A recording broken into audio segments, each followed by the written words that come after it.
Humanos, viajeros en la red, reciban un poderoso abrazo. Nos acompaña en el estudio Lucas. Lucas, saluda a la banda. ¿Qué tranza la banda? ¿Qué tranza? En esta semana vamos a tener de fondo la canción Ojos de Cocaína, que va a ser el track número 1 del disco. Vamos a escucharla tantito.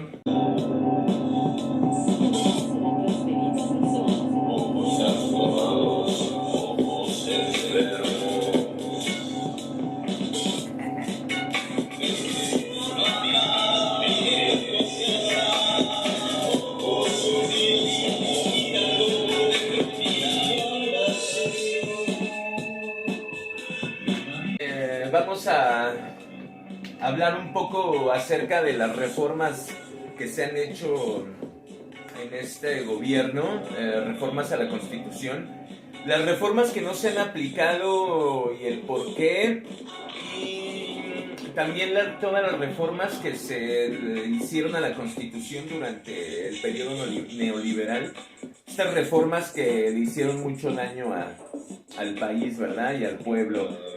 Quédate con nosotros, bienvenido a la Radio Paranoia y vamos a darle. Durante el cuarto informe de gobierno, el presidente envió una iniciativa de reforma con el objetivo de incorporar la Guardia Nacional a la Secretaría de la Defensa, para asegurar su profesionalismo y garantizar sus valores y disciplina, y que se consolide, y sobre todo, que no se corrompa como lo hizo la Policía Federal. Se han edificado 242 cuarteles de la Guardia y se conforma por 115,000 elementos. El propósito es cuidar con la vigilancia de la Secretaría de la Defensa el sano crecimiento de la principal institución de seguridad pública del país. ¿Por qué la insistencia del presidente en incorporar a la Guardia Nacional a la Secretaría de la Defensa? Tenemos que recordar que en el sexenio de Calderón, el Calderonato, la llamada guerra contra el narco, que más bien yo le digo la guerra por el narco, lo que se estaban peleando era la plaza. Debemos de recordar que aumentó la violencia y el crimen organizado en un 190%. Y precisamente por eso se requiere la reforma constitucional, para que no le suceda lo mismo que a la Policía Federal, que terminó bajo el mando de la mafia. Iván Reyes Arzate, colaborador del exsecretario de Seguridad Genaro García Luna, actualmente condenado a 10 años de prisión en Estados Unidos tras haberse declarado culpable de narcotráfico mientras simulaba un combate al crimen organizado. Luis Cárdenas Palomino, quien fuera director de Seguridad Federal en el gobierno de Calderón, actualmente detenido por la Fiscalía General de la República por delitos de tortura. Genaro García Luna, secretario de Seguridad Pública de Calderón, preso en Estados Unidos, es acusado de trabajar para el cártel de Sinaloa, quien fuese clave para su expansión criminal.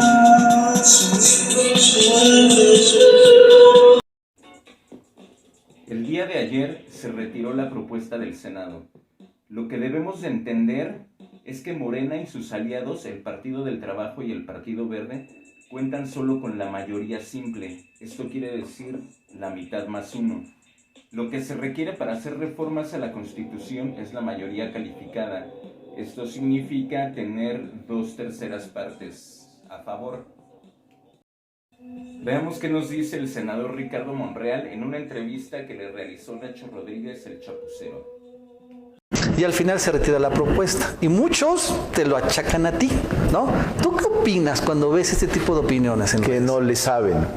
Es una situación muy complicada porque aquí en el Senado se requieren mayorías calificadas para reformas constitucionales.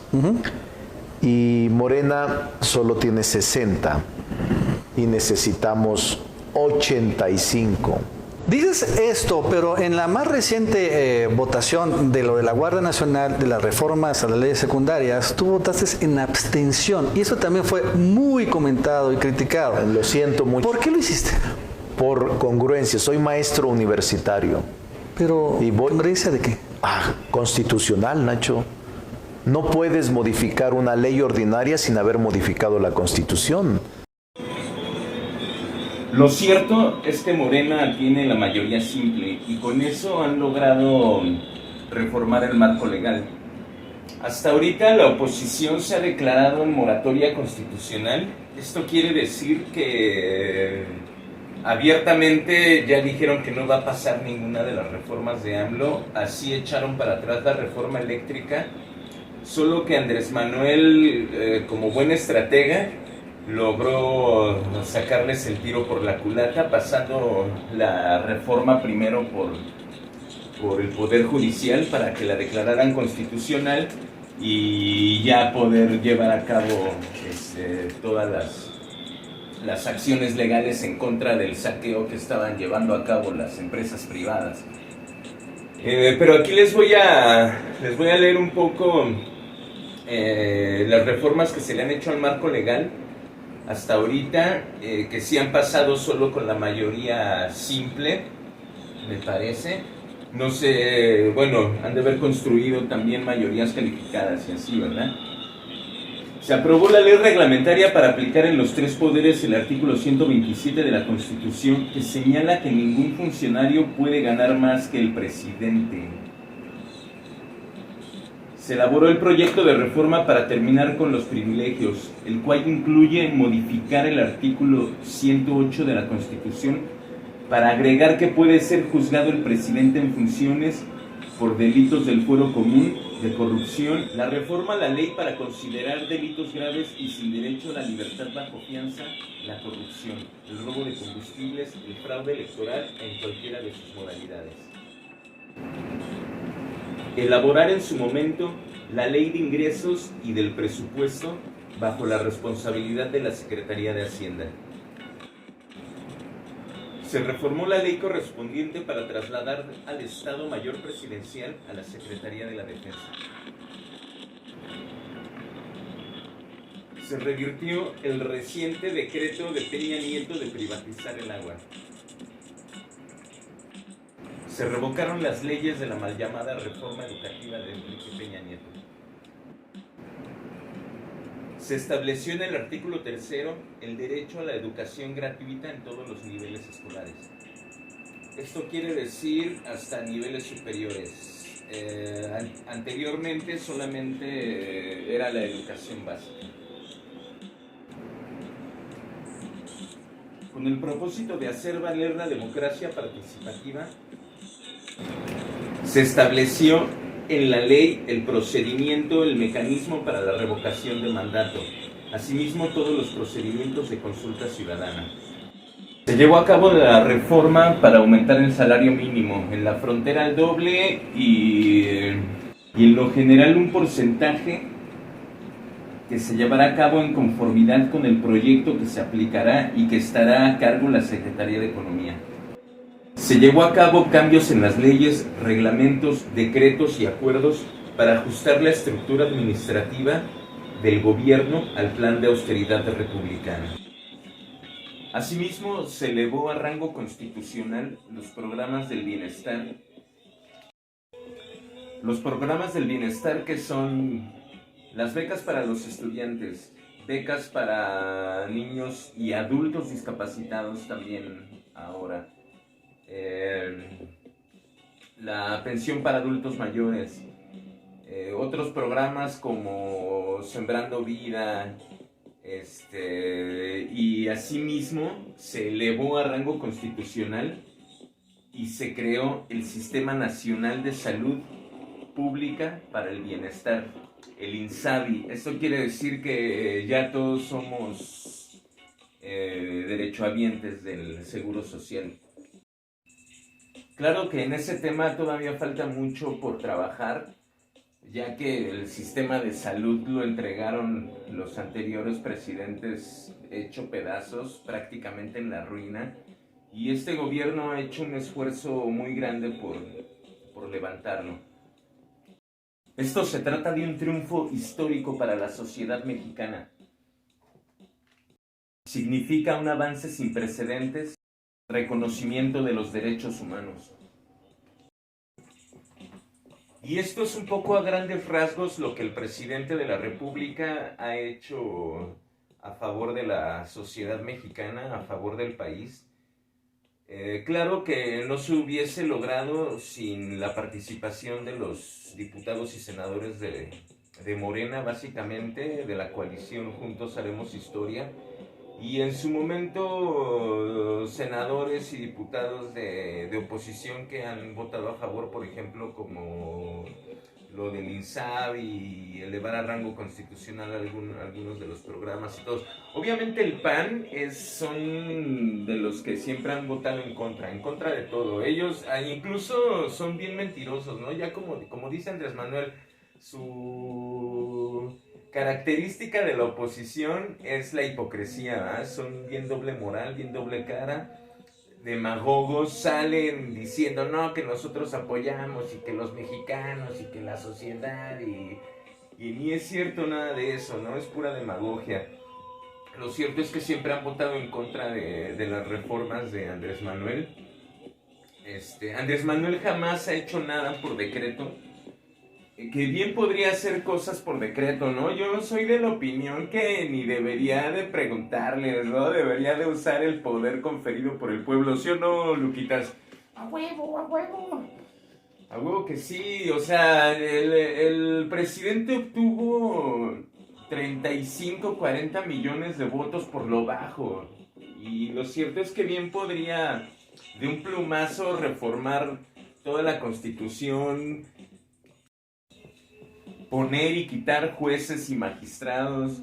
Por ejemplo, ahora también va a meter la iniciativa de reforma para el Instituto Nacional Electoral, la que está pidiendo que se les baje el sueldo, ¿no? Primeramente a los funcionarios de esta institución que ganan estratosféricamente cantidades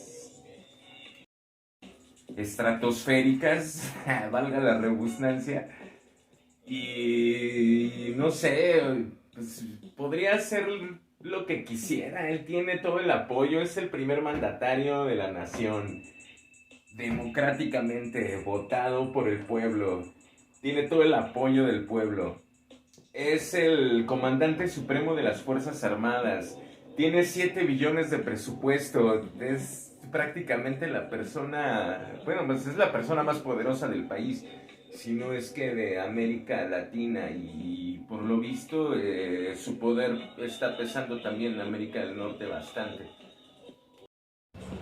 Y no lo ha hecho, lo cual es muy plausible, ya que esto demuestra que tenemos un presidente que cree en el Estado de Derecho y está creando un Estado de Derecho. Y ahora, sin ahondar mucho en el tema, vamos a ver las reformas que se hicieron en los gobiernos pasados, las reformas a la Constitución, que básicamente fue para romperle su madre al país y facilitar el saqueo. Estos cambios que se hicieron fueron al grado que solo le quedaban 2 posibilidades al presidente. Una, convocar un nuevo constituyente para hacer una nueva constitución. O 2, hacer reformas que consideraran básicas para avanzar en la transformación. Y optaron por lo segundo, es decir, reformas estratégicas a la Constitución, y al parecer lo está logrando. Entre los cambios hechos por la ahora oposición se encuentra la de Salinas en 1989, que permitió la venta de importantes empresas públicas al sector privado. En 1990 reformaron para entregar bancos propiedad de la nación. Se reformó el artículo 27 para poner en venta las tierras ejidales. Se generaron cambios a la ley minera para entregar concesiones hasta por 50 años. Se eliminaron los impuestos por extracción de oro, plata y cobre.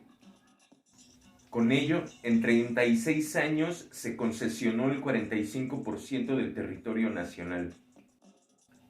El 22 de diciembre de 1992 se aprobó una reforma que, contraria a la Constitución, permitió a empresas privadas generar energía eléctrica. En el 93 se reformó para limitar la educación pública a la secundaria. En el 95 se privatizó el servicio ferroviario. En el 96 fue creado el sistema de Afores, con ese sí se la mamaron, con un alto cobro de comisiones. En el 98 ahí se la remamaron.